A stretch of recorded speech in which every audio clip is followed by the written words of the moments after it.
آج سے 10 سال پہلے، 20 سال پہلے، 50 سال پہلے بھی ہماری بیٹیاں، ہماری مائیں بہنیں پڑھتی رہی ہیں، جی ہاں، اور وہ کس طریقے سے پڑھی ہیں. آج کون سی ایسی مصیبت، کون سا ایسا مسئلہ درپیش ہوا ہے کہ بچی جو ہے وہ موٹر سائیکل مانگ رہی ہے اور والدین جو ہیں وہ اسے ایک مجبوری سمجھ رہے ہیں. ہماری کوئی مجبوری نہیں ہے. جس طرح 20 سال پہلے یہی والدین اپنی بچیوں کو باعزت طریقے سے بالاخر یونیورسٹی کالجوں تک پہنچاتے تھے، لاتے تھے، آج بھی تقریباً یہ سارے کام ہو سکتے ہیں. صحیح. یعنی کوئی ہماری مجبوری نہیں بنی، جی ہاں، صرف دیکھا دیکھی ہے، صحیح. اور دوسرے لفظوں میں پوز دینا ہے، اور دوسرے لفظوں میں انٹرنیٹ پہ یا مختلف جو ایپس ہیں جو اس وقت جوانوں کو خراب کر رہی ہیں، اس کو دیکھ کر بہت سارے تقاضے جو ہیں وہ بچے بچیاں جو ہیں اپنے والدین سے کر رہے ہیں.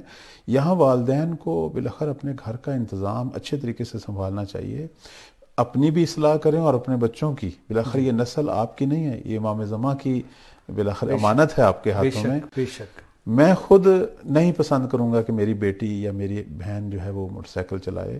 تو لازمی نہیں ہے کہ ہو سکتا ہے فقہ نے منع نہ کیا ہو، حرام نہ کیا ہو، بالکل. لیکن آیا یہ کام جو ہے بچی جس انداز سے بیٹھے گی اور چلائے گی، آیا اس سے بچی محفوظ ہو جائے گی؟ آیا اسے خطرہ پیش نہیں ہوگا؟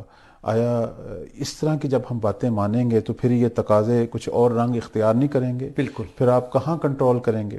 کچھ چیزوں کو شروع سے کنٹرول رکھنا چاہیے. بالکل. اور عرض خدمت یہ ہے کہ ہم جن مغربی کلچر کو ہم لا رہے ہیں، وہاں عورت کا جو حشر ہوا ہے اب، کہ جو ہے آیا ہم جو ہے اسی سمت کی طرف نہیں جا رہے جہاں وہ جانے کے بعد اب واپس پلٹنا چاہتے ہیں لیکن ان سے پلٹا نہیں جا رہا. یہی میں آپ سے کہنا چاہ رہا تھا جی جی، یہاں پر کہ جہاں وہ پہنچ چکے ہیں وہ پشیمان ہے اس چیز کے اوپر پشیمان ہیں. کہ آنے والی نسلوں کو لے کر وہ کیا کریں گے ان کو سمجھ میں نہیں آ اب رہا ہے. دیکھیں نا جی، ان کے گھر تباہ ہو گئے، وہاں صحیح. شادی سسٹم جو ہے نکاح اور وہ گھریلو تباہ ہو گیا ہے، اور ان کی نسلیں جو ہیں وہ خالص ہی نہیں رہیں. جی ہاں، وہاں پدر مادر کا کوئی پتہ نہیں چل رہا، فیملی سسٹم پورا ڈسٹروائے ہو گیا، ان کا خراب ختم ہو ہو گیا. چکا جی ہے، ختم تقریباً. ہو. تو جب ہم کچھ قیود کو ختم کریں گے، کچھ البتہ ہو سکتا ہے شریعت نے منع نہ کیا ہو، میں پھر بھی اپنی بہن سے کہوں گا، لیکن کچھ چیزیں ایسی ہیں کہ جہاں شریعت ہمیں کہتی ہے کہ خود سوچو. کچھ اخلاقی اعتبار سے بھی ہمیں دیکھنا چاہیے کہ ہمارا معاشرہ، ہمارا عرف، ہمارا ایک اسلامی رویہ، ہمارا اسلامی اخلاق، کچھ اقدار جو ہیں وہ کیسی ہونی چاہیے. صحیح. اگر کوئی امر مجبوری ہے، جیسے میں نے پہلی بھی عرض کیا، مجبوری کی تو کوئی توجیہ نہیں ہو سکتی جی ہاں، کہ کوئی چارہ ہی نہیں ہے، مجبوری ہے، اس کوئی ٹھیک ہے، خاتون کا گھر سے نکلنا اب امر مجبوری مسئلہ نہیں ہے، لیکن اس کو محترمانہ جتنا بھی ہو سکے اور حجاب کے تقاضوں کے مطابق جتنا بھی ہو سکے اس کے مطابق اسے ڈھالے. بہت خوب. جی ہاں، بہترین بات. ورنہ وہی کچھ ہوگا جو ہم دیکھ رہے ہیں کہ مولا امام محبت باقر علیہ السلام فرماتے ہیں کہ فتنہ کیا ہے؟ فتنہ آزمائش ہے. ایک جوان لڑکی، ایک جوان لڑکا گھر سے نکلتے ہیں اور ایسے مناظر دیکھتے ہیں. اب وہ مناظر بھی لوگوں نے ہی بنائے ہوئے ہیں جس کی طرف مولا اشارہ کرتے ہیں، جس کے نتیجے میں ان کا ایمان جو ہے وہ ڈانو ڈول ہو جاتا ہے. وہ ایمان کے اندر وہ چاشنی نہیں رہتی، عبادتوں میں وہ توجہ نہیں رہتی، گناہ کی طرف ایسا مائل ہو جاتے ہیں. کیوں آج کل ہم دیکھ رہے ہیں عبادت جو ہے وہ لذتیں کھو بیٹھی ہے. بالکل، بالکل. پرانے زمانے میں ہمارے علماء یہ کہا کرتے تھے، جیسے بہت بڑی شخصیت جو ہیں حضرت آیت اللہ خوئی رحمۃ اللہ، وہ فرمایا کرتے تھے کہ میں اپنے استاد اخلاق کی خدمت میں گیا. ان کا بیٹا جو ہے وہ وفات پا چکا تھا، تو ان کی خدمت میں گیا اور میں نے تعزیت کا اظہار کیا. تو انہوں نے کہا یہ غم ہے، لیکن جیسے ہی میں نماز کے لیے کھڑا ہوں گا اور تکبیرۃ الاحرام کہوں گا یہ سارے غم ختم ہو جائیں گے. سبحان اللہ. مجھے ایک ایسی لذت اللہ دے خدا گا و توفیق ہم سب کو کہ دیجیے. وہ میرے دنیا کے سارے غم، میں جب نماز کے لیے کھڑا ہوتا ہوں میرے دنیا کو کوئی غم ہی میرے اندر نہیں رہتا. سبحان اللہ. دیکھیں نا، یہ کیفیتیں اہل ایمان کی تھیں، جی ہاں، یقیناً تھیں. ہمارے ائمہ علیہ السلام کے اصحاب، ہمارے پیغمبر کے اصحاب، ان کی یہ کیفیتیں تھیں.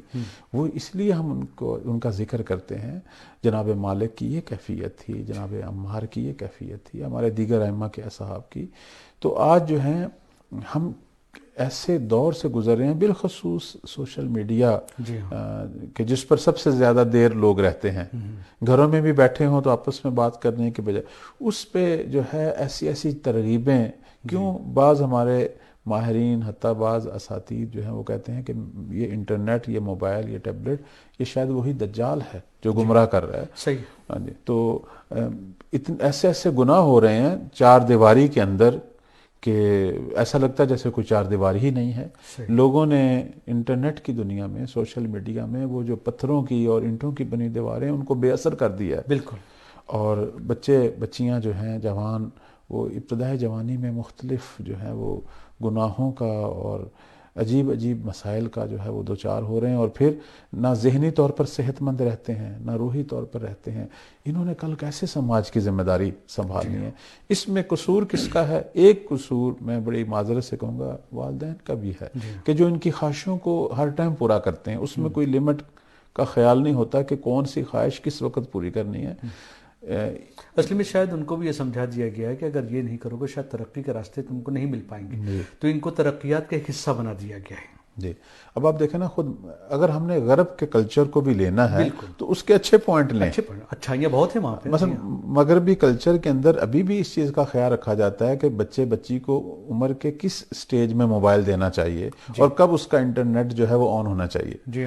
حتیٰ انٹرنیٹ کے جو بادشاہ ہیں اس وقت، جو مثلا گوگل کے مالک ہیں، وہ اپنی بیٹی کو، میں ان کے بارے میں پڑھ رہا تھا کہ انہوں نے اپنی بیٹی کو 18 سال کی ان کی بیٹی کی عمر ہو گئی تھی، پھر بھی اسے جو ہے وہ اس طرح کا فون نہیں دیا، اس طرح کا موبائل نہیں دیا. وہ سادہ سا موبائل تھا. تو اب دیکھیں نا وہ لوگ کتنا احتیاط کر رہے ہیں اپنی نسلوں کی پرورش میں. درست ہے کچھ چیزیں ان کے ہاتھ سے نکل چکی ہیں، تو آیا ہم نے نہیں احتیاط کرنی؟ ہم کب کریں گے؟ بالاخر یہ اللہ کی امانت ہے ہمارے پاس. لیکن عرض خدمت یہ ہے کہ جب ہمارا قرآن اور احادیث سے رابطہ جو ہے وہ ٹوٹے گا تو پھر ہم انہی مسائل سے دوچار